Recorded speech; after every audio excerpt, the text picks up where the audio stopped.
वो गोदावरी नदी के किनारे कोहरे की चादर में लिपटी कांपती हुई रामपुर गांव की एक सुबह थी। सुबह के ठीक 4 बजे पक्षियों की चहचहाहट के साथ पूरा गांव जाग जाता है। शिव नाम का एक किसान अपने हिस्से की जमीन पर हल थामे पूरी तरह तैयार खड़ा था। भले ही ठंडी हवा हड्डियों को कंपा रही थी, उस मिट्टी के इंसान के लिए ये काम किसी तपस्या से कम नहीं लग रहा था। तभी दूर से सिर पर टोकरी रखे उसकी पत्नी राधा आती हुई दिखाई दी।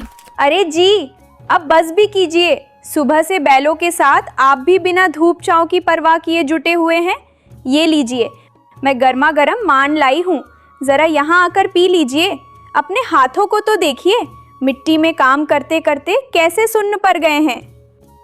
बस आ ही रहा हूँ राधा, जरा इस कोने को जोत दूं तो बीज बोने का काम आसान हो जाएगा। देखो तो सही, ये मिट्टी कितनी नरम है। हमारी धरती माँ हम पर जरूर कृपा करेगी और मेहनत का फल देगी। इस बार फसल अच्छी हुई तो तुम्हारे लिए चांदी की पायल बनवा दूंगा। तुम्हारे इन घिसे हुए पैरों में नई पायल बहुत सुंदर लगेगी। अरे जी, मेरी पायल से ज्यादा आपका स्वास्थ्य जरूरी है। आपका शरीर सूखता जा रहा है, पहले इसे पी लीजिए। बीज और खाद खरीदने के लिए हमारे पास एक फूटी कौड़ी भी नहीं है। सुमित्रा माँ भी खाट पर पड़ी लगातार खांस रही हैं, जिससे मेरा दिल बैठा जा रहा है। दवाइयों के लिए भी पैसों की सख्त जरूरत है। समझ नहीं आता कि हमारा ये परिवार इस मुश्किल से कैसे उबरेगा। मैं भी वही सोच रहा हूँ। गांव के ठाकुर विक्रम सिंह जी को सब बहुत भला इंसान बताते हैं। वे किसी के साथ अन्याय नहीं करते। एक बार जाकर उनसे बात करूं तो क्या वे 10 सिक्के उधार नहीं देंगे? फसल कटते ही ब्याज समेत लौटा दूंगा। मिट्टी से जुड़े इंसान को भगवान कभी धोखा नहीं देता राधा। वे भले हो सकते हैं, लेकिन उनकी पत्नी माया ठाकुरैन के बारे में गांव में कई तरह की बातें होती हैं। उनकी नज़र बड़ी तेज और क्रूर है। गरीबों की ज़मीन पर अगर उनकी नज़र पड़ जाए तो वो हरी भरी नहीं रहती। बहुत संभल कर रहना होगा। इसी मेड़ पर हमारी जिंदगी टिकी है। ये गई तो हम अनाथ हो जाएंगे। शिव ठाकुर की हवेली की सीढ़ियां चढ़कर ऊपर पहुंचा। वह ठाकुर साहब तो नहीं थे, पर माया ठाकुरैन अपनी नौकरानियों के साथ हंस हंस कर बातें कर रही थीं। क्यों रे शिव, आज अचानक हवेली की सीढ़ियां कैसे चढ़ आया? क्या बात है? पत्नी से झगड़ा हुआ है या कर्ज का बोझ ज्यादा बढ़ गया है जो आंखें सूजी हुई हैं? मालकिन राम राम, क्या ठाकुर साहब नहीं है? खेती के काम और बीदों के लिए 10 सिक्के उधार चाहिए थे। फसल होते ही चुका दूंगा, नहीं तो हमारी जमीन सूखकर बंजर हो जाएगी। मालकिन, थोड़ी दया कीजिए, कृपया थोड़ी रहम करो, तभी मैं बच पाऊंगा मालकिन। अरे, ठाकुर साहब तो दूसरे गांव गए हैं, लेकिन जाते जाते तुम्हारे बारे में ही कह रहे थे कि शिव आए तो पैसे दे देना, वो भला आदमी है। ये लो 10 सिक्के। पर ठाकुर साहब को हिसाब देना होगा, इसलिए इस कागज पर अपने दस्तखत कर दो। ये बस एक याद शिल्प के लिए है। दस्तखत किस लिए मालकिन? मैं तो पैसे लौटा ही दूंगा।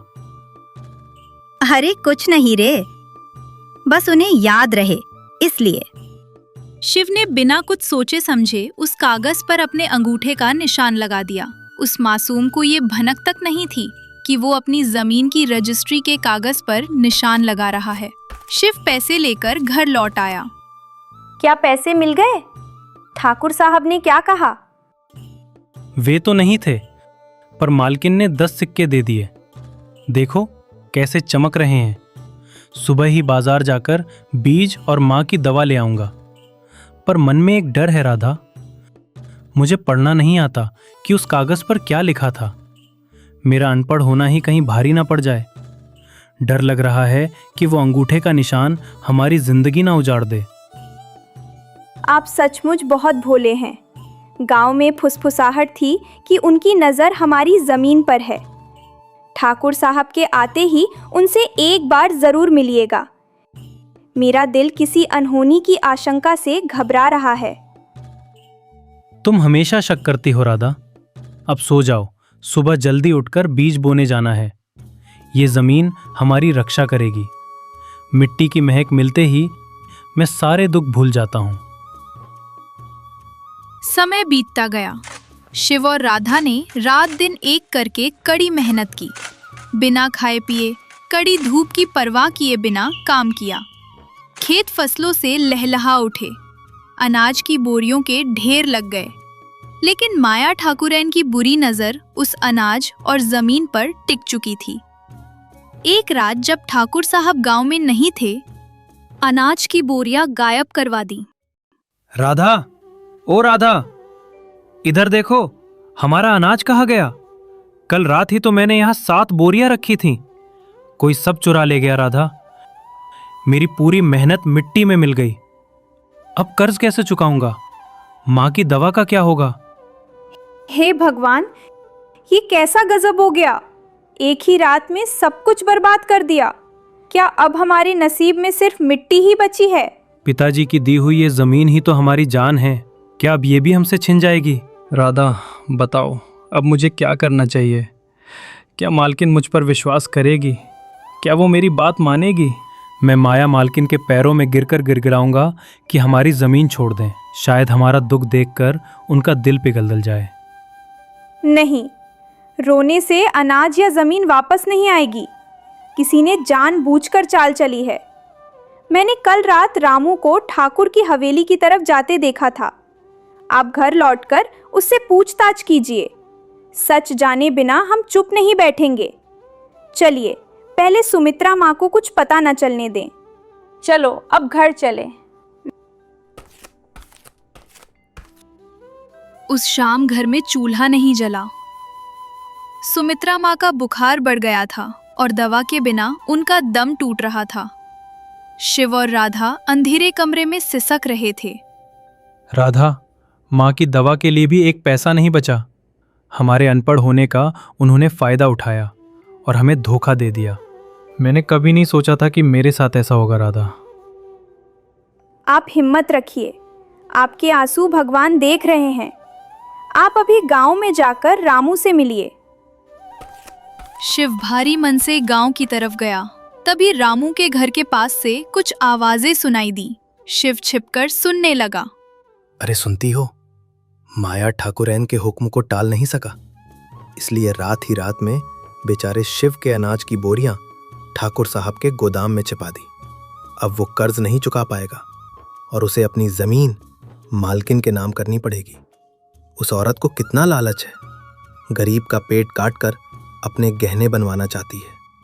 ठाकुर साहब को पता चला तो खैर नहीं। शिव को तड़पता देख मेरा दिल भी रो रहा है। शिव के पैर कांपने लगे। उसे चारों ओर अंधेरा छाता हुआ महसूस हुआ। उसे समझ आ गया कि जिन पर भरोसा किया उन्हीं ने पीठ में छुरा घोंपा। उसने तुरंत घर लौटकर राधा को सब सच बता दिया। देखा आपने, मैं पहले ही कह रही थी। अब आप कल सुबह ठाकुर साहब के पास जाइए और कहिए कि हुजूर, मेरे पास पैसे नहीं हैं, मैं अपनी जमीन बेचकर कर्ज चुकाऊंगा। फिर देखते हैं वो मालकिन क्या करती है। उन्होंने हमें कमजोर समझ रखा है ना। कल उनकी असलियत सामने लाएंगे। मैंने जो कहा वही कीजिए। हाँ। अगली सुबह ठाकुर साहब दरबार में बैठकर अपने पुराने बही खाते देख रहे थे। शिव कांपते कदमों से आगे बढ़ा। आंखों में भले ही गहरा दुख था, पर राधा की दी हुई हिम्मत साफ झलक रही थी। क्यों रे शिव, फसल तो अच्छी हुई होगी, बोरियां बाजार भेज दी क्या? कर्ज चुकाने आए हो? पर तुम्हारा चेहरा इतना उतरा हुआ क्यों है? मालिक, फसल तो अच्छी हुई थी, पर रात में चोर सब ले गए। घर में 3 दिन से चूल्हा नहीं जला। मेरे पास एक पाई भी नहीं बची कि आपके पैसे लौटा सकूं। इसीलिए मेरी आखिरी उम्मीद ये ज़मीन बेचकर आपका कर्ज चुकाना चाहता हूं। मेरे लिए आपके भरोसे से बढ़कर कुछ नहीं है। मुझे पता है ज़मींदार बाबू, आप मेरा दर्द समझेंगे। मेरा यकीन मानिए, मेरे साथ ऐसा पहले कभी नहीं हुआ। कोई बात नहीं शिव, कुदरत इम्तिहान लेती रहती है। तुम अपनी जमीन मत बेचो, अगली फसल पर चुका देना। तुम निश्चिंत होकर घर जाओ। मैं तुम्हें बचपन से जानता हूं, मुझे तुम पर पूरा भरोसा है। चिंता मत करो, घर जाओ। ठीक उसी समय माया ठाकुरैन वहां आ पहुंची। उनके चेहरे पर घमंड साफ दिख रहा था। अरे जी, कौन सी जमीन बेचने की बात हो रही है? इसने तो बहुत पहले ही वो जमीन हमारे नाम लिखकर पैसे ले लिए थे। ये देखिए कागज, इस पर शिव के अंगूठे का निशान है। ये हमारी जायदाद है। अब ये नाटक कर रहा है और जमीन बचाने के लिए चोरी का बहाना बना रहा है। मालकिन, आपने मेरे साथ छल किया। ठाकुर साहब की याददाश्त के नाम पर अंगूठा लगवा लिया और मेरी जमीन छीन ली। अच्छा ये बताइए कि मेरा अनाज कहाँ है? वो आपके ही गोदाम में बंद है ना? रामू ने सब सच उगल दिया है मालकिन। मेरी बूढ़ी माँ बिना दवा के मर रही है और आपने हमारा निवाला छीन लिया। जमींदार साहब गरीबों की तकलीफ को वैसे ही समझता है जैसे आप हमारी तकलीफ को नहीं समझते। माया, ये क्या बकवास है? गोदाम में अनाज कहां से आया? जरूरत पड़ने पर तुम ब्याज बढ़ा सकती थी, पर गरीब की जमीन हड़प ली। मेरे नाम पर ऐसा काला धंधा। रामू को तुरंत यहां बुलाओ। रामू, जल्दी यहां। ऐसा कुछ नहीं है जी, मुझे लगा वो जमीन बेच रहा है इसलिए दस्तखत करवाए। और वे बोरियां हमारे अपने खेत की हैं। ये झूठ बोल रहा है। आप इन बेचारे लोगों पर इतनी आसानी से विश्वास कर लेते हैं। नहीं करना चाहिए आपको। सरासर झूठ। हमारे खेत की फसल तो अभी काटी भी नहीं गई। मुझे सब समझ आ रहा है। शिव, तुम्हें एक पाई भी देने की जरूरत नहीं है। इस पाप के प्रायश्चित के रूप में मैं तुम्हारा सारा कर्ज माफ करता हूं। वो जमीन और गोदाम का अनाज तुम्हारा ही है। आज से इस गांव के हर गरीब के दुख सुख में ये ठाकुर विक्रम सिंह हमेशा आगे खड़ा रहेगा। तुमने मेरी आंखें खोल दी शिव। आपने मेरी पत्नी के कारण जो कष्ट सहा है उसके लिए मुझे बहुत खेद है और मैं आपसे क्षमा मांगता हूं। मैं आपके घर भी जाऊंगा और आपके परिवार से माफी मांगूंगा। ये गलती जिंदगी में दोबारा नहीं होगी। नहीं हुजूर, हम आपके इस बड़प्पन के हमेशा आभारी रहेंगे। बस हमारे जैसे गरीबों के साथ कभी ऐसा अन्याय ना हो, यही हमारे लिए सबसे बड़ी दौलत होगी। फसल कटते ही मैं आपके पैसे जरूर लौटाऊंगा। सच्चाई की जीत से मेरा दिल खुश हो गया है। सच में हुजूर, आप इंसान नहीं, अब तो हमारे लिए भगवान हैं। आपका सोच में और मालकिन की सोच में आसमान जमीन का फर्क है। शिव, तेरी बातें सुनकर मेरा सीना गर्व से चौड़ा हो गया है। अब तक मैंने सिर्फ दौलत और ताकत देखी थी, लेकिन तुम जैसे सच्चे इंसानों की अच्छाई को नहीं पहचान पाया था। ये गजपति राजू सिर्फ हवेली में बैठकर हुक्म चलाने वाला नहीं है, बल्कि आज से मैं तुम्हारे सुख दुख का साथी और भाई हूं। गांव के किसी भी गरीब का पेट खाली रहेगा या किसी किसान की आंख में आंसू आएगा तो मैं उसे अपने घर का दुख समझूंगा। मेरा सारा धन और अनाज इस गांव की भलाई के लिए है। बस मुझे आपका प्यार और भरोसा चाहिए। मैं इस मल्लेपल्ली को एक आदर्श गांव बनाऊंगा। मेरी गलती का एहसास कराने के लिए मैं हमेशा तुम्हारा कर्जदार रहूंगा शिव। जो हुआ मैं बहुत ही शर्मिंदा हूं शिव। जब शिवैया वहां से जाने लगा तो जमींदार साहब ने उसे रोका। रुको शिवैया, मैं खुद तुम्हारे घर आकर तुम्हारा अनाज और जमीन के कागजात सौंपूंगा। मेरी पत्नी ने जो गलती की है उसके लिए मैं खुद तुम्हारे घर आकर माफी मांगूंगा। जमींदार साहब खुद चलकर शिवैया के घर आए। गांव के सभी लोग ये देखकर हैरान रह गए। शिवैया की खुशी का ठिकाना नहीं था। राधा, देखो, जमींदार साहब हमारे घर आए हैं। माँ देखो, हमें बचाने वाले साक्षात भगवान आए हैं। हमारी धरती माँ हमारे पास ही रहेगी। माँ, हमारी मेहनत सफल हो गई। ठाकुर साहब, आपका हमारे घर आना हमारे अच्छे भाग्य की बात है। मेरा बेटा बहुत सीधा है। वो मिट्टी से तो खेल सकता है, पर इंसानों को धोखा देना नहीं जानता। उस पर दया करने के लिए भगवान आपका वंश हमेशा खुशहाल रखे। मैं आपको आशीर्वाद देता हूँ बेटा। भगवान आपको हमेशा खुश रखे। माँ जी, आपका बेटा सीधा नहीं, साक्षात देवता है। अपनी जमीन खोने के डर के बाद भी जो कर्ज चुकाने की सोच रहा था।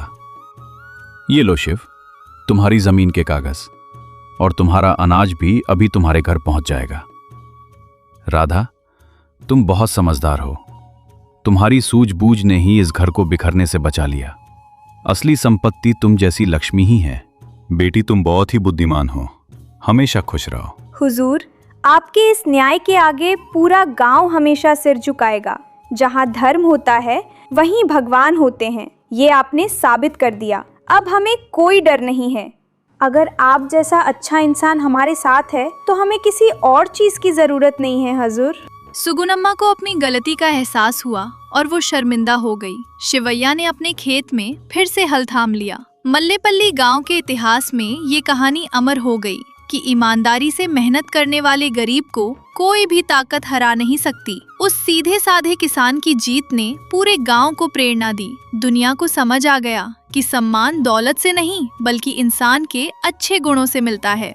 लालच और स्वार्थ इंसान को नीचे गिरा देते हैं, लेकिन ईमानदारी और सच्ची मेहनत हमेशा आखिर में जीत दिलाती है। धर्मो रक्षति रक्षित, अर्थात जो धर्म की रक्षा करता है, धर्म उसकी रक्षा करता है।